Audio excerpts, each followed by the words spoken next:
Hello दोस्तों, मैं तक्षय और आज हम चल रहे हैं नालंदा विश्वविद्यालय। और आज आपको वहाँ के इतिहास से रूबरू कराएंगे और वहाँ से जुड़ी हुई कई सारी कहानियाँ, कई सारी घटनाएं जो इतिहास के पन्नों पर सिमट कर रह गईं, वो भी बताएंगे।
नालंदा यूनिवर्सिटी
हम आज की बात करें तो आज यहाँ पर कुछ इस तरीके के स्ट्रक्चर आपको देखने को मिल सकते हैं।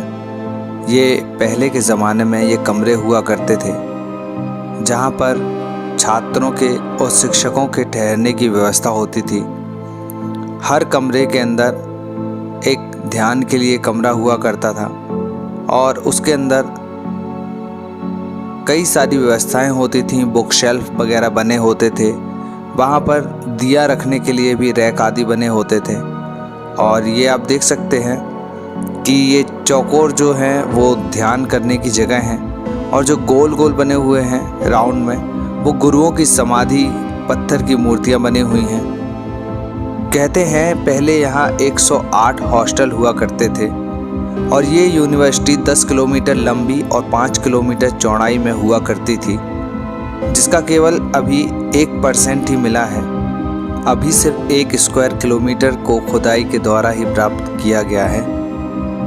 और आपको मैं बता दूं कि यहाँ हर परिसर में एक चूल्हा, एक रूम, एक कुआं और मंदिर मौजूद होता था, जिससे स्टूडेंट वहीं रहकर अपनी पढ़ाई कर सकें। और उनके हॉस्टल की जो छत होती थी कमरों की, वो लकड़ी की होती थी जो जल चुकी है।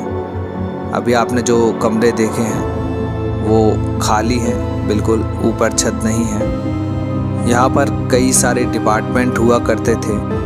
हर डिपार्टमेंट का अपना खुद का एक लेक्चर हॉल होता था और उसी के चारों ओर स्टूडेंट्स के रहने की व्यवस्था होती थी। उनके लिए एक कुआं होता था उस परिसर में, एक चूल्हा होता था जिस पर वो खुद खाना बनाते थे और उसी परिसर में उनका खुद का एक मंदिर होता था और 2 कॉमन बाथरूम भी होते थे। यहाँ पर जो शिक्षा दी जाती थी वो बिल्कुल निःशुल्क होती थी, फ्री ऑफ कॉस्ट, उसका कोई भी चार्ज नहीं लगता था। और कहते हैं कि यहाँ पर जो भी बच्चा अपना एडमिशन लेना चाहता था उसका पहले एक साक्षात्कार होता था, उसके बाद ही उसे सिलेक्ट किया जाता था। 10 में से लगभग 3 बच्चे ही ऐसे होते थे जो यहाँ के लिए सिलेक्ट होते थे और आगे पढ़ाई कर पाते थे। और ये आप देख सकते हैं यहाँ पे एक और मंदिर है और आप कल्पना कर सकते हैं कि 5वीं सदी में हमारे देश के पास कितनी अद्भुत अद्वितीय संपदा थी जिसको ख़त्म कर दिया गया, जिससे हमारा देश एक अलग ही मुकाम हासिल कर सकता था और कई सारी उन्नति के शिखर पर आगे बढ़ सकता था। और मैं आपको बता दूं कि आप यहां आसानी से आ सकते हैं। राजगीर से 14 किलोमीटर की दूरी पर स्थित है और अगर आप रेल से आते हैं तो आपको राजगीर में उतरना पड़ेगा। और इसके सामने एक म्यूज़ियम भी है जो शुक्रवार को बंद रहता है, तो आप जब यहाँ आएँ तो ख़ासकर ध्यान रखें कि शुक्रवार को ना ही आएँ। और बताइएगा आपको हमारा ये ब्लॉग कैसा लगा और चैनल को लाइक सब्सक्राइब करना बिल्कुल भी मत भूलिएगा। और वीडियो अच्छा लगा हो तो अपने दोस्तों को भी शेयर कीजिएगा। और कोई भी आप जानकारी चाहें तो कमेंट बॉक्स में हमसे पूछ सकते हैं। और अपना प्यार यूं ही बनाए रखिएगा। धन्यवाद।